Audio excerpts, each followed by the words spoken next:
Hello and welcome to the Reclaim Your Divinity podcast with your host, Amanda Kennan. I am your spiritual empowerment priestess, and I guide women over 30 to transcend their limitations by helping you to clear your past, align you with your present, so that you can rewrite your future and reignite your soul essence. And I'm so excited for this week's episode with Aubri Hathaway. Oh, it's such a great episode full of really helpful, juicy information. So a bit about Aubri. Aubri is the founder of the School of Systemic Arts, and she works with individuals, families, groups, and professionals to creatively explore and tend to our internal and ancestral systems.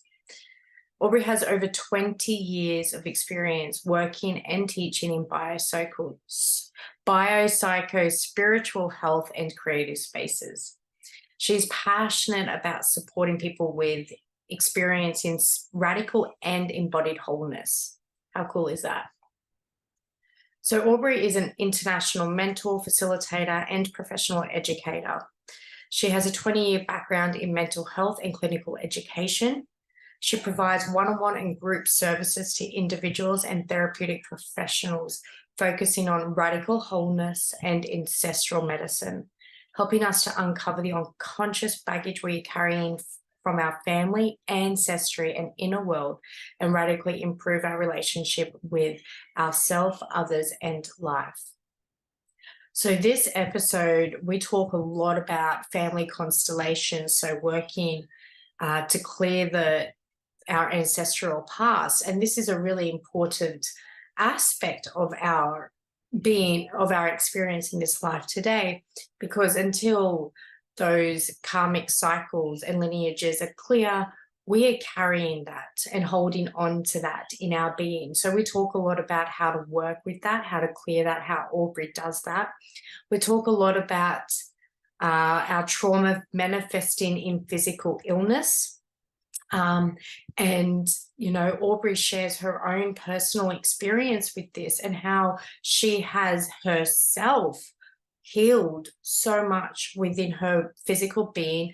And not only that, but has also gotten miracle results with her clients when it comes to physical illness or ailments, that by clearing that trauma, by clearing the stuck energy that they're holding on to in their bodies, just gets them amazing results.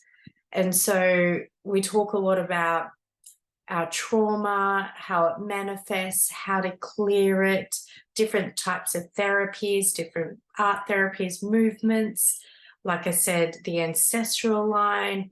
There is so much juicy information. If you're interested in healing yourself, about trauma-informed therapy and different modalities and practices, then definitely listen and go check out Aubri's socials. They'll all be linked below, all the ways that you can contact Aubri and book in with her. She does work in person on the Sunshine Coast and also online. So all that information will be linked below. I really hope you enjoy this episode and take care. Have a wonderful Christmas.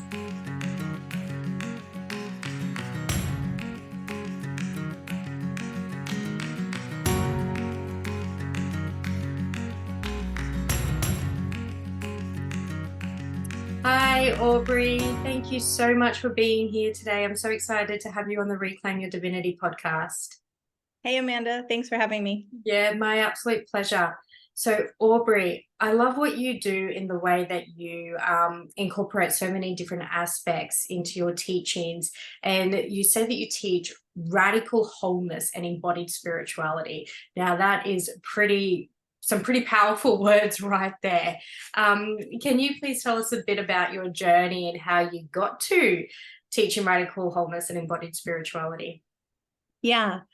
So, you know, and I want to come back to like those words even, you know, they landed in me, I don't know how many years ago. But in this journey, like many of us are on, to have a better life, to make peace with our suffering, to navigate the challenges of our internal world, our relational world, our life choices. Oh, And like people probably listening to this podcast, I was a pretty hardcore yogi and like spiritual seeker. And, you know, along that journey, I had a pretty radical experience at one point after studying with a teacher named Adyashanti. And what dropped in as like the deepest truth was that I didn't need to be fixing myself anymore. And I didn't need to be escaping, you know, this experience, this direct experience that I was having. And it was like the penny dropped hard. And I realized that I could just relax a whole lot about a whole lot of things, including my practices. And I just really started to get pulled towards this experience of being able to meet and receive what was happening as it was, as it is. Yeah, beautiful. And that awareness, that shift in perspective just drastically changed my life and how I started to relate to myself and my clients. And then I realized that this sort of way that I was even interpreting teachings, right? Because there's teachings and then there's the interpretation we have of them. You know, I had always been also so hard on myself. You know, if the teaching was non-judgment, I was judging myself for being not, you know, for not being open enough or whatever it was. But and yeah, this sort of opened the doorway to looking at what does radical self-acceptance and radical wholeness look like. And so it means that meeting everything that's within me and in my world with a welcoming, a curiosity, and giving it a sense, a place, a belonging. And when I stopped trying to cut off, fix, get rid of, everything else started to get better. My health, my relationships, so many different things. And so that was like the pivotal point that started to take me towards where I am now with what I'm doing. And before that, I spent, and kind of in the midst of all this, I spent about 20 years working in the healthcare system in my professional life as a more holistic and mental health occupational therapist. And during that journey, I worked from pediatrics, like literally newborn babies, all the way through people at end of life. And I got to work in clinics, in hospitals, in community care. I taught in universities. I've worked with veterans. I've worked with people with chronic pain, like all sorts of different things. And I always wondered, like, you know, why was I always trying new things? And it just really helped me see how we all struggle with the same things. We're not as different as we think we are. And so again, that path as an OT kept pushing me towards looking at what are the things that are actually bringing people meaning, bringing them connection, that are unpathologizing, that don't make their experiences wrong. When I connected with people from that place, that's when I saw magic happen. And I really will say magic, because I would see things that were like, you know, people were struggling with for years of their life, many different practitioners, and we'd use a different approach, which we'll talk about in a little bit, and they would have a shift. Sometimes pain would go away immediately, even, you know, people with chronic health issues. So I was getting shown through my experience directly that when we show up in a certain way, when we relate in a certain way with ourselves, these really amazing things happen. I wasn't told to look for that. I just saw it happen over and over again. Yeah. And so then I started to deliberately and more intentionally look into studying, how do I look at things through the lens of deep compassion, radical wholeness, where everything belongs and has a place. And I was led towards studying family constellation therapy or family constellation facilitation, internal family systems, acceptance commitment therapy, these other kinds of things. And also like sensory motor art therapy, things where the body has a chance to be witnessed and seen and expressed without it being made wrong. And I just loved that. And so that journey started way before I had done specific trainings. It was part of my direct experience with my own journey, also with my own art, my own poetry writing, seeing how these other ways of expressing and witnessing when there's no judging, it unshames our experiences, and we're allowed to find the wisdom in what is already here for us in our life.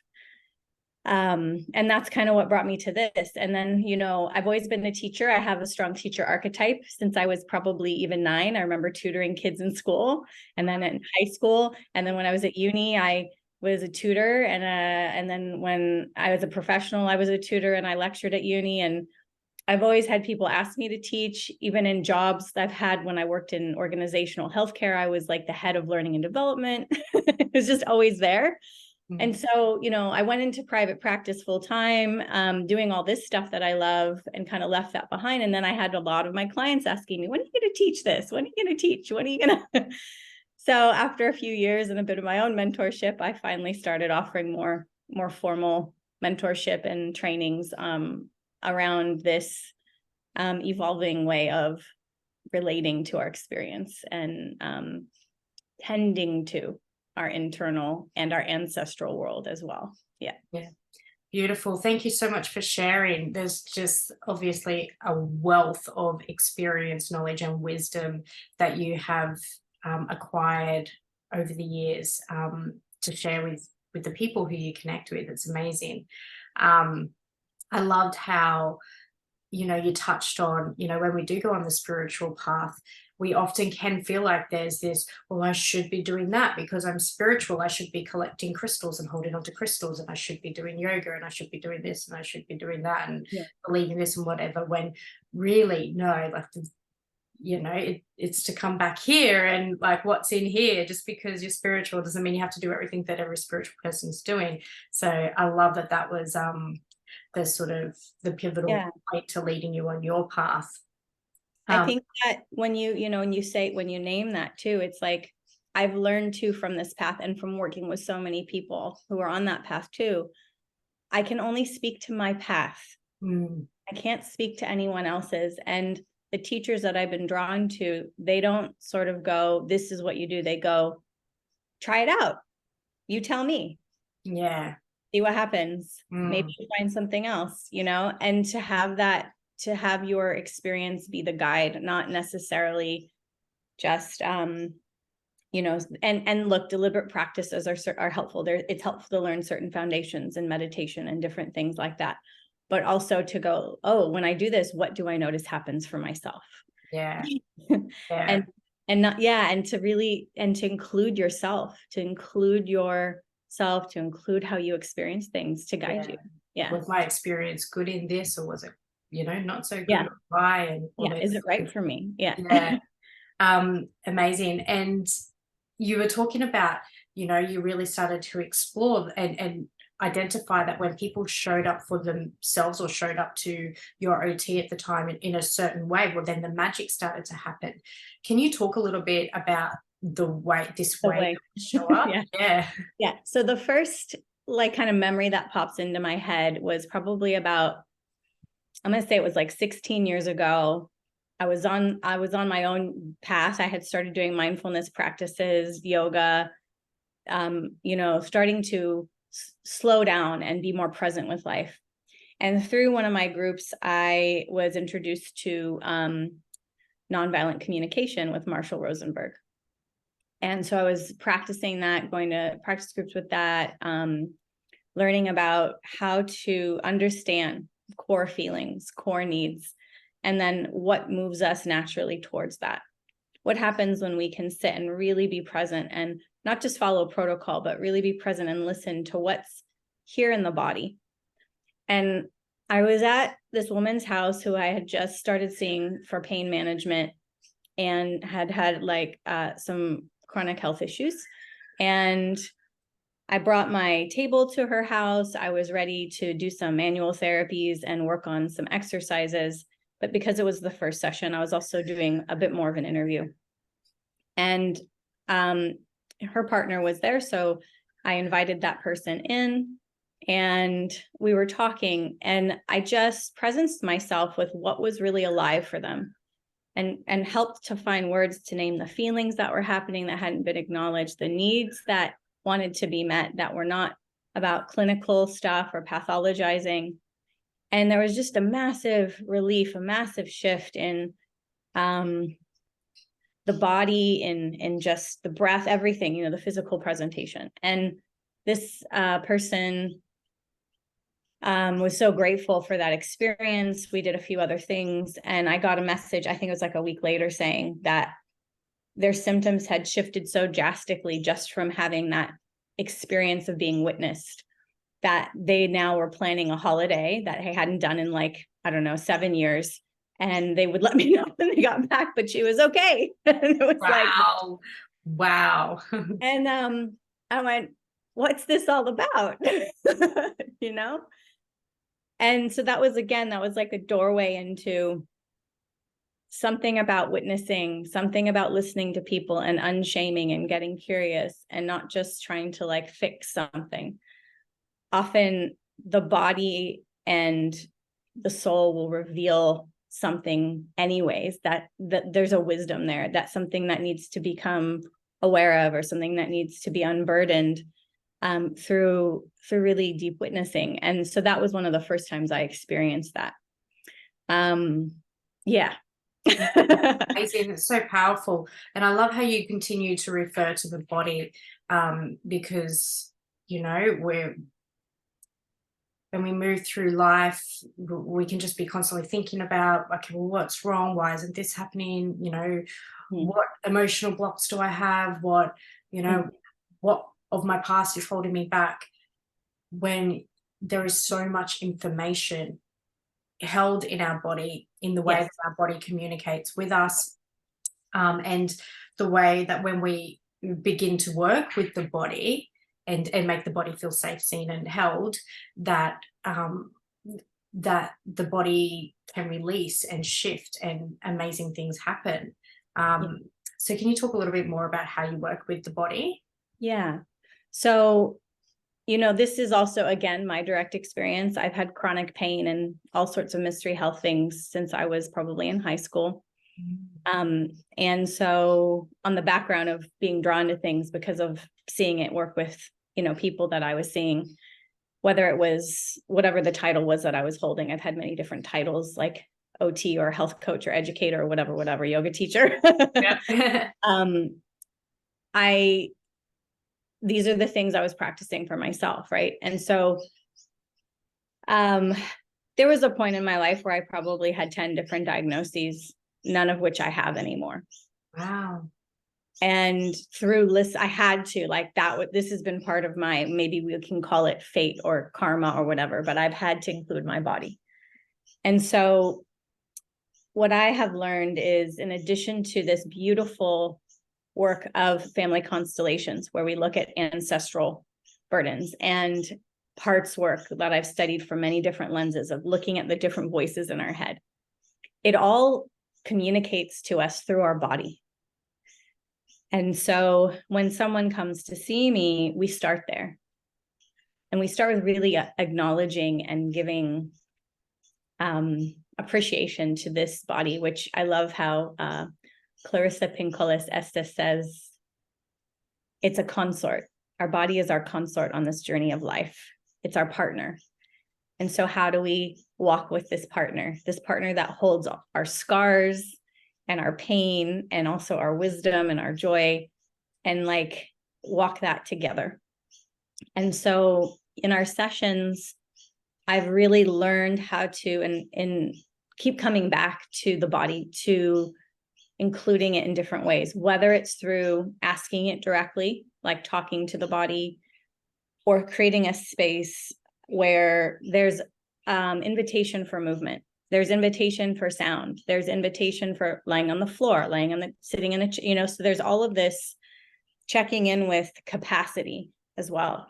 So in my sessions, it's really important for me to notice and attune to where someone's nervous system is at, because I know this very well on my journey. we can have parts of us that have a really big agenda that do want to fix things, and they come to a healer and they're like, can you just take care of this, and can you just make this go away, and can you just make this easier? I was on that journey too. But what I found was, that's a part with an agenda. What if I actually go, well, what's here? What if I met what was here again with more curiosity? What if I gave it a chance to be expressed? What if I unshamed it instead of trying to exile it? What happens then? So with the processes that I use, a lot of them, people might be familiar with, I have my own flavor of that, where I'm always bringing us back to the body, checking in to see what it needs. And I have different things available in the way I work with people too, for that expression. So we've got art supplies, we've got things that you can move with, we've got, space within the office, all sorts of different things like that. Yeah. Amazing. And yeah, I love how you touched on the nervous system there as well, because, getting back to the true essence of ourselves and who we, who we really are, and what is our truth, we need to be able to get into a state of regulation in order to be able to truly listen to that and feel into that. Often, like if we're in a state of dysregulation where we're on edge constantly, or we're hitting that depression mode, or whatever it is, like, we're not as connected or as close to our own inner wisdom in that way. And so we're often moving through life, under the control of the narratives we've developed, from the traumas we've experienced through life. Yeah. There's so many different places in us that are trying to help take care of our life, especially if we have a history of trauma. And I guess for me, it's good to remember that those places in us, parts of us, you could call them archetypes, energies, they are all trying to help in some way, but sometimes they're not the most helpful, or the strategies they're using aren't helpful anymore. Yeah. Helpful maybe when you were 5, not so helpful. And those also impact our nervous system. So I've just been going over some notes for this next mentorship program I'm running, and I'm updating my notes on the nervous system right now. And how trauma is created, and how intergenerational trauma is passed down, and also what internally, environmentally, sensory wise, food wise, all these things that impact our nervous system state, and our ability to digest, to take in, to metabolize life, and to have an adaptive response, to be able to adapt appropriately to what's happening. So that doesn't mean that I'm calm all the time. It means that I'm able to respond, to what's happening in a way that makes sense for me. But if I'm constantly up here, that isn't necessarily a beneficial adaptive response, right? Because then there's I used to be this way, hypervigilant, where I'm really outside my zone of tolerance, my window of tolerance, and my body's like, that's too much. That's, but I might be registering everything as too much all the time.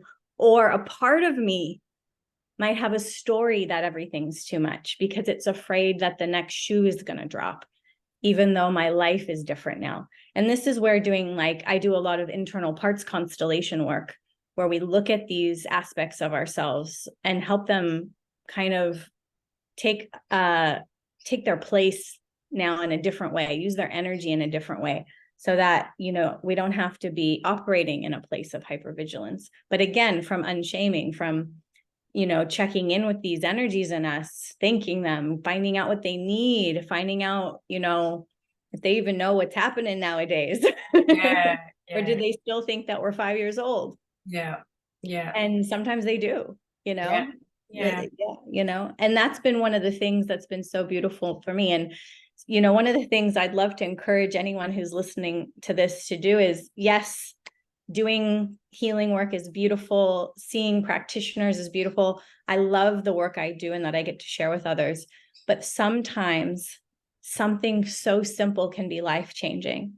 And I spent 2 years just practicing self-compassion every day, intentionally, not doing a lot of therapies, not doing a lot of extra things, just going, okay, I've done enough for now. And I'm actually going to give myself space for a little bit. And I'm going to practice this every day. So I'm going to practice asking the voices questions. So the inner critic shows up, getting curious. The part that's feeling like it's an imposter, getting curious, offering reassurance, saying, I'm here with you. I'm listening. You're not alone. What do we need right now? You know, noticing in my body, practicing, saying, body, I'm here with you. You're not alone. And that continuity of self-care, of self-relating, my nervous system just kept getting more and more relaxed. That inner safety kept growing. That self-trust kept growing. So it's not about stopping yourself from having challenges or feelings that are hard. It's about being able to meet them in a really different way, to relate to that inner world in a different way. And so you can listen to all the podcasts and you could see all the things in the world. And sometimes we need that. I have seen profound, even for me, profound shifts when like I needed to have some family constellation work for my own family system.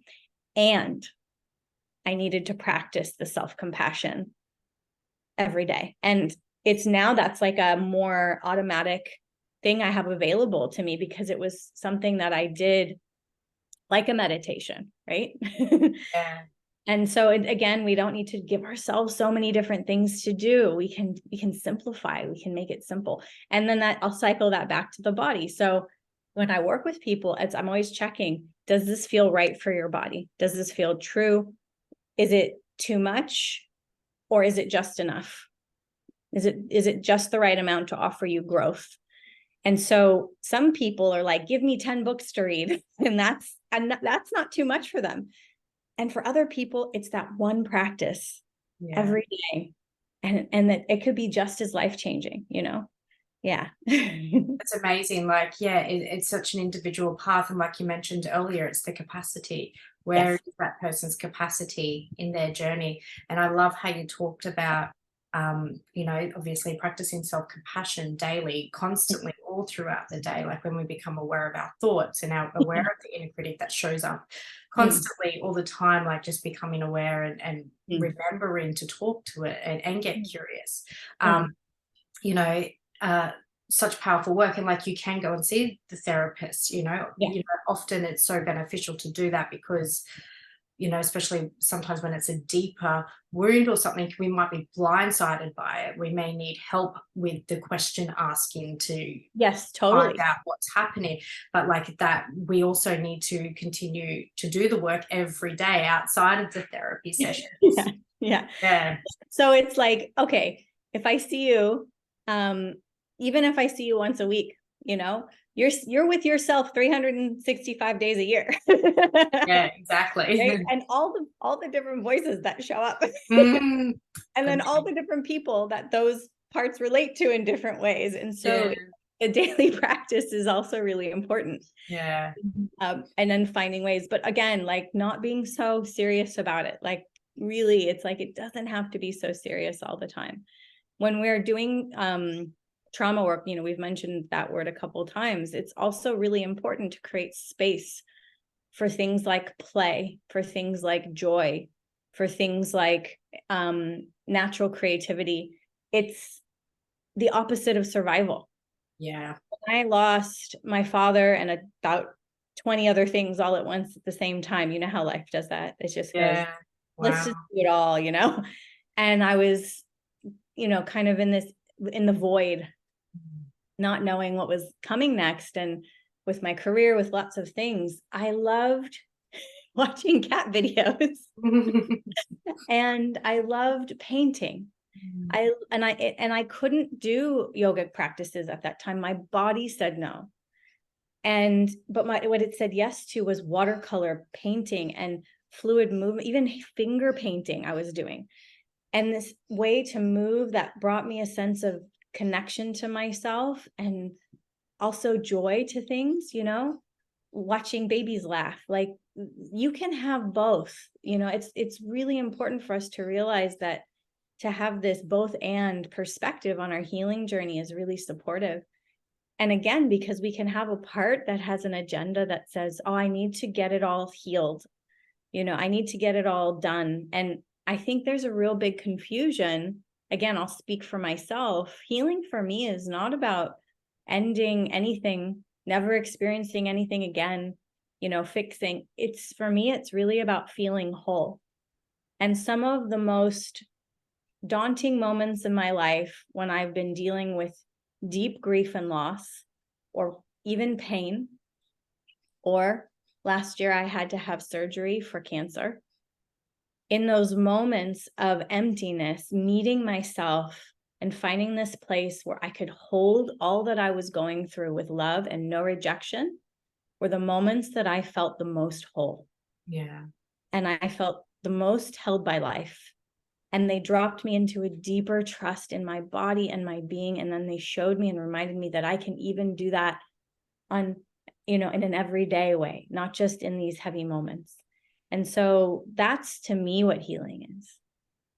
So profoundly beautiful. You said so many amazing things there. I don't even know where to start.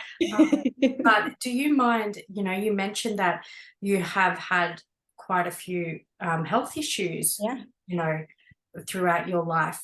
Yeah. And, that importance of dropping into your body, and instead of, why did this happen to me? Or like, why has, Yeah. I'm so unlucky or whatever, but like thanking, like connecting with your body and showing your body love and compassion during those times, and all the work you've done. Like, can you talk about how it's helped you and what has helped you? Oh, for sure. Yeah. I feel like if I were, to introduce you to 20-something-year-old Aubri, who was, graduated from her master's, it's like ready to go out in the world and help, but had, at that time, I was doing lots of beautiful things, but I was at the beginning of the journey. My lived experience was one of, I had no idea how much anxiety I had. I don't even want to call it that, actually. There was so much charge. There was so much energy in my body from unprocessed trauma, unwitnessed, not just personally, but intergenerationally. And I have, on both sides of my family, a lot of intergenerational trauma. I have over 9 different cultural backgrounds. Wow. And many of them would be opposing. And if you look at history, so, there's, this is like an edgy topic, but from a family constellation perspective, if we go back far enough, we all have victims and we all have perpetrators in our family systems. We all have people who have harmed and people who have been harmed.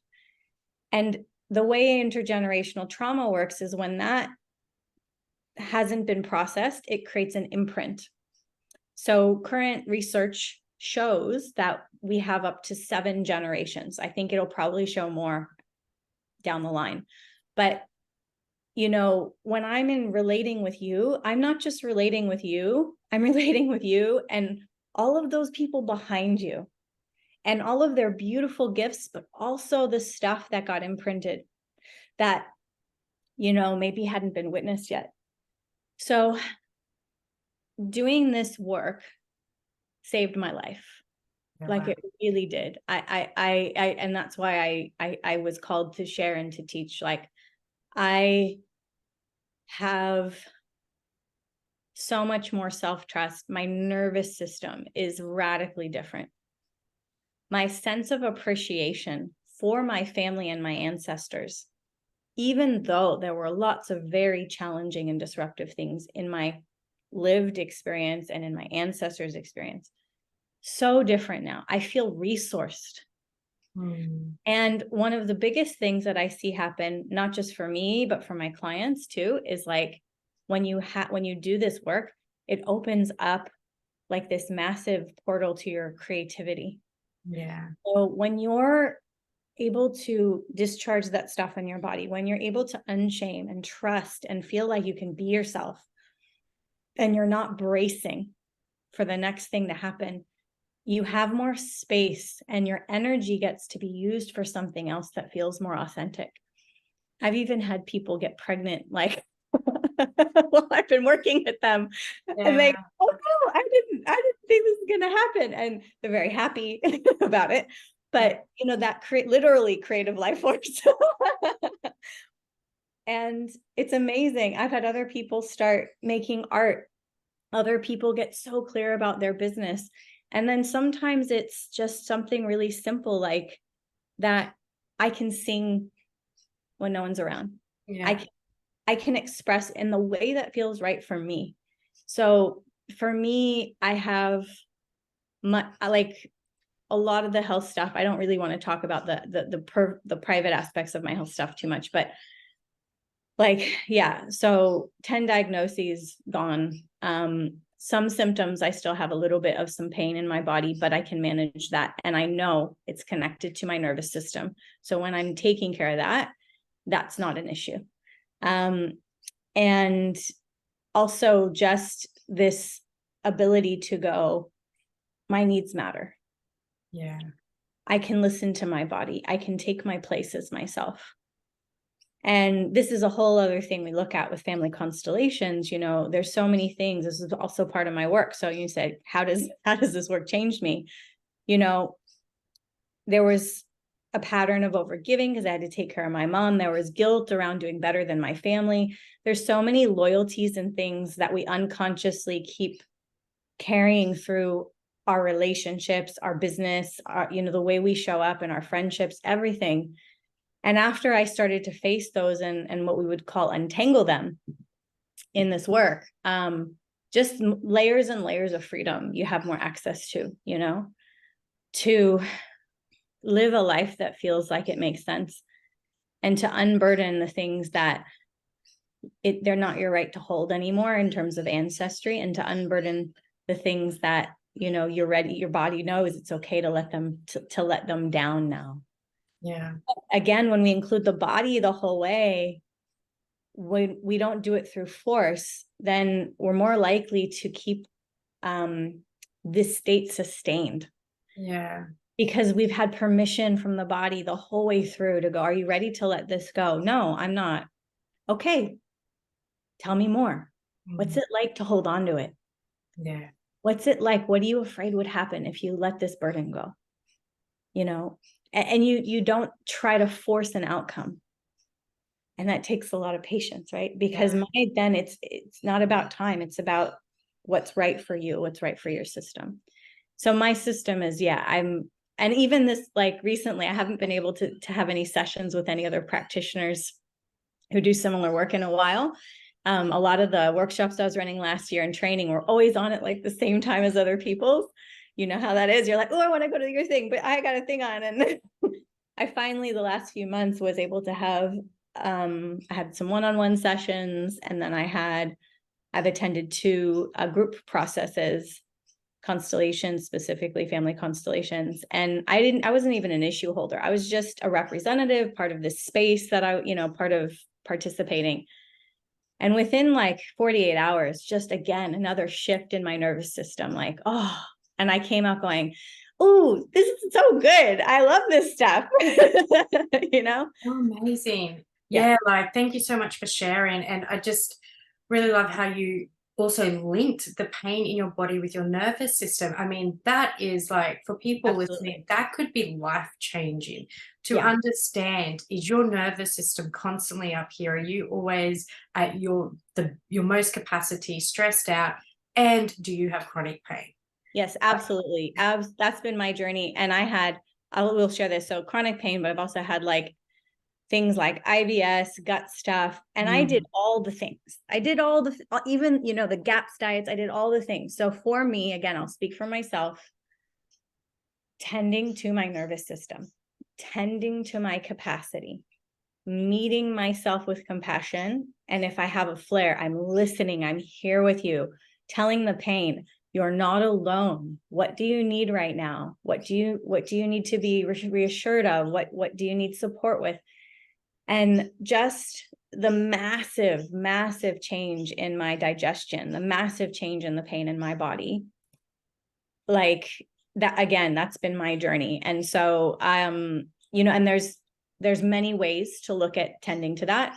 I work a particular way, but to really include that, to create a life that honors where you're at, that honors what you can have capacity for, not just based on desires. And here's the thing with desires, right? Like, again, this is me just going back into like ancestral stuff, but are these even my desires? Yeah. Right? Is it like a blind loyalty because mom wanted me to go to school and be a whatever, or this professional or that professional? And then yeah, whose desires are these anyways? Or Yeah. like the part of me that feels like I have to be X, Y, or Z to belong and matter.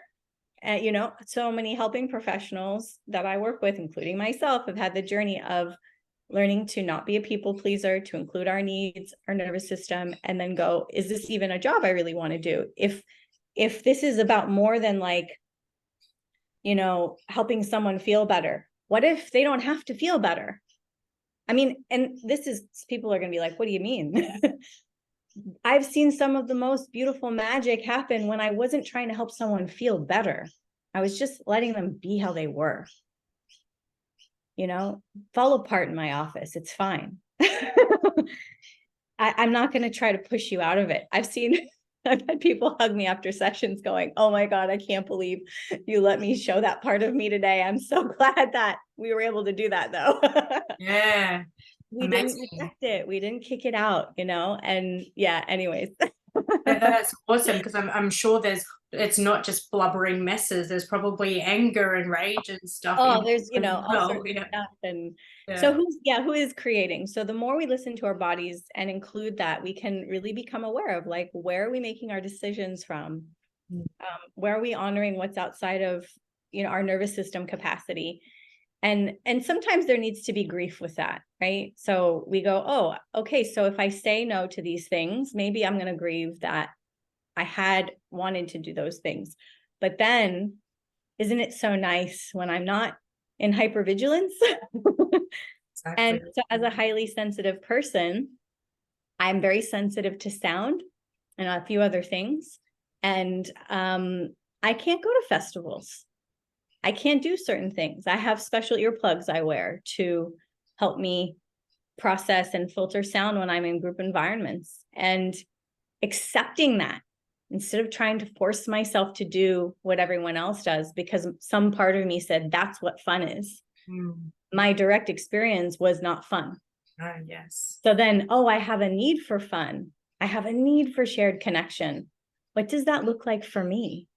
Oh, it looks like having 3 people over for dinner, or going for, a walk at the beach with a few people, not with 100 people or 1,000 people, right? And that somebody else loves that other thing.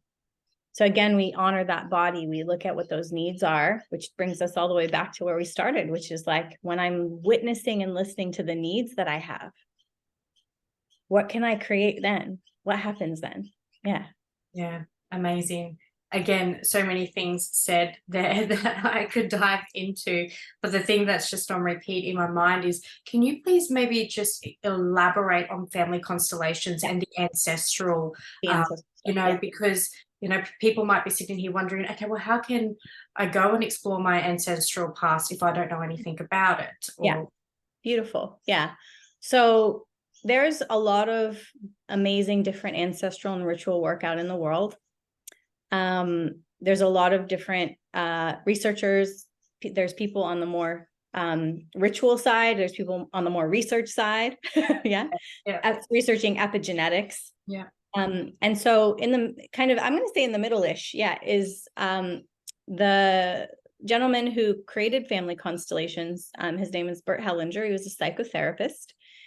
And he is someone you can look up. He has a really rich history and lots of different types of healing modalities, but also living with the Zulu and looking at family dynamics and ancestral dynamics and rituals and traditions. And I don't know where I heard this, maybe from another teacher, or maybe I read it on one of his websites, but that he says something like, this isn't new, but he was just using this information in a new way, right? And so with family constellations, it's a therapeutic process where, whether you're in an individual or in a group process, we will have representations for the family members that came before. And there are specific processes we do to witness and acknowledge the things that happen. And one of the primary things with this is that we are not loyal to the person who has the issue. We're loyal to everything belonging and having a place. Yeah. And so sometimes the thing that you don't like the most in your family, it could be a parent, a grandparent, someone who did something wrong, could be the one you're most on a soul level connected with. That is why you're having your difficulties, because you're holding something for them, so to speak. Yeah. Or there's an imprint there. And so the one that maybe was exiled is the one we actually really need to look at the most to create order in the family. So what I'll say is, this is a pretty much an impossible process to describe. Yeah, because You even have as I'm sitting here listening, Yeah. I'm like, oh, no, you cannot, and I'm not even going to try, because Yeah. words will fail me. So, it changed my life. And again, for me, that's why I got into this work, more deliberately. You can do one-on-ones, you can do group sessions. There's lots of different practitioners around. I weave so other things into it. So with family constellation work, again, I do have a little thing. I think actually there's a link on my website where I kind of describe a little bit more of the history of everything, but you can have a look and do some research. But I weave together a little bit more of that internal work that I started doing first with my spiritual path, and then learned a little bit more with a few other wisdom teachers, and then learned a little bit more with IFS and all these other, more psychotherapies. But I kind of weave that in to the process, and then bring in a bit more movement and art to help with integration. But the traditional process was done in a group setting. And then it started to evolve and move more into like one-on-ones and things like this. But ultimately the take-home point, like the street language version of it is, systemic therapies, family constellations, things like that, they help you to deal with the hidden baggage internally and intergenerationally that you don't even know you're carrying, that are affecting your life, your relationships, your jobs, and everything else like that, and bring order back into the system of your family and your internal system as well, so that love can flow and life can be lived more freely. That's incredible. And just by you going in and taking the charge and doing the work, you're actually healing, in a sense, your family. Oh, my mother, my dad, before they passed away, like my sister, everyone had shifts from me doing this work. Our relationships changed astronomically. Yeah. And even, was it just their direct relationships with you, or their relationships with each other as well? Yeah. Everything. Yeah. Just That's from me so doing powerful. it. They did some other stuff. Yeah. Yeah. That's so powerful. And it just really reinforces how much energetics are at play all the time in all things. And it's like a spider web, right? Yeah. It's like everything's there. And if you kind of like pluck something here, it goes all the way out, and it has an effect somewhere down the line. And the body's the same. Like we touch something somewhere, it opens the door for something else. And I just keep seeing it happen. I have seen in sessions, this is what's been shared with me with permission, people have chronic pain disappear. Children come to me with children with extreme behaviors. And we address an ancestor who had a really horrible fate, and that child's behavior changes within a few weeks and keeps improving from like 1 or 2 sessions. I've seen people with report to me that they've had chronic illnesses reverse, like the symptom, the doctors say, oh, we must have read the x-rays wrong. I don't know how that's like, I don't ever know. I have no idea. I literally never know what's going to happen. And I never promise anything, because even with my path, I've had some things shift really quick and other things that I'm still living with that are part of my fate. So again, it's not about fixing. It's not about getting rid of. It's about creating order, offering wholeness, and then allowing how, you know, however life reorganizes itself to support that, to then do that and to continue. For some of us and for some things, it means things change quite dramatically. And sometimes it means our relationship to those things change. Like for me, I still have chronic pain, but a lot of my other diagnoses are all gone, but I have to change my relationship to this and I'm okay. And so again, it's a really different approach. Yeah. But we look at, in the traditional sense of this work, we ask who does this belong with? Who does this belong with? And how can you take your place as yourself, holding your own path and not the imprints of the ancestors that came before you? And how do we do it with love and dignity and respect for all connected? Yeah, wow. And you know, you mentioned your results with children and stuff as well. So who are you currently working with now? Are you working with children still? You know, Yeah. or... Oh, I don't work directly with children. I work with parents, if they find me.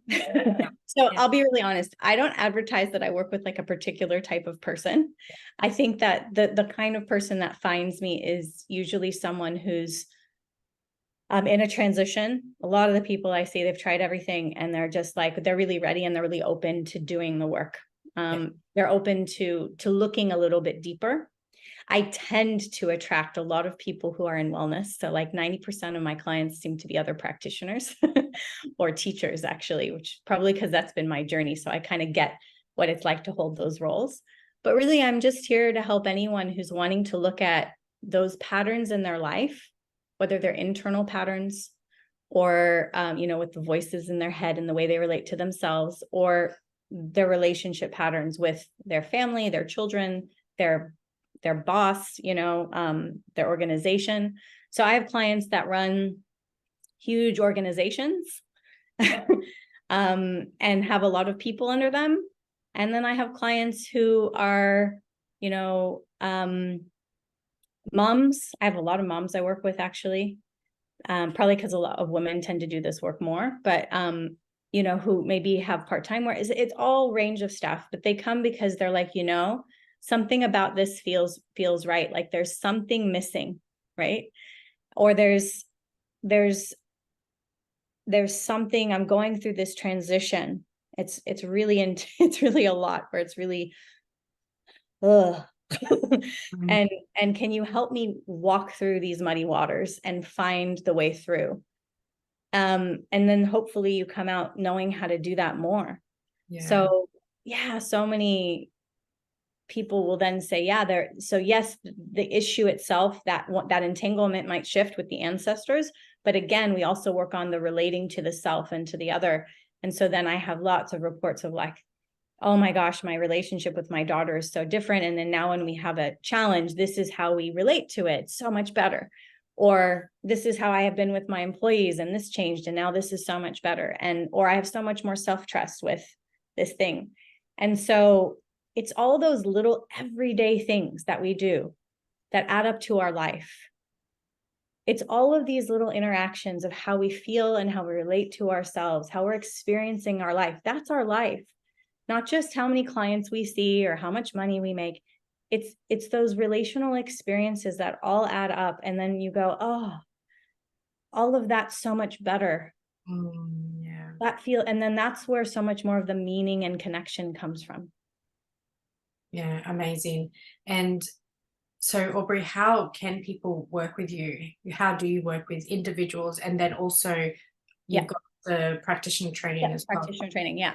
So you can hop onto my website. It's just aubrihathaway.com.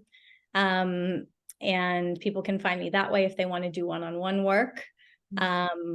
If they are practitioners and they're wanting to receive mentorship, I offer two kind of versions of that. So I do offer one-on-one mentorship, where it's over, like it's in a container of time where we work through learning all this stuff, supporting you through your transitions, but you get to learn a little bit more about how to weave some of this into your work as well. And then I do have different mentorships and trainings that I run. So those are currently full. We just finished a 6.5-month facilitation training. And we're about to start another 12-week one that's focusing just on people who do one-on-one work. But that one's full now, but there'll be more openings next year for other programs. So you can always hop on my newsletter or get on my wait list if you're a practitioner who wants to learn more of this stuff. But yeah, so that's online. And then you can always send me a message on my contact form if you want to ask more questions you're like curious about, or you're not quite sure. Yeah, you can hop on there. Amazing. All those links that Aubri's just mentioned, they will be in the description of the show as well.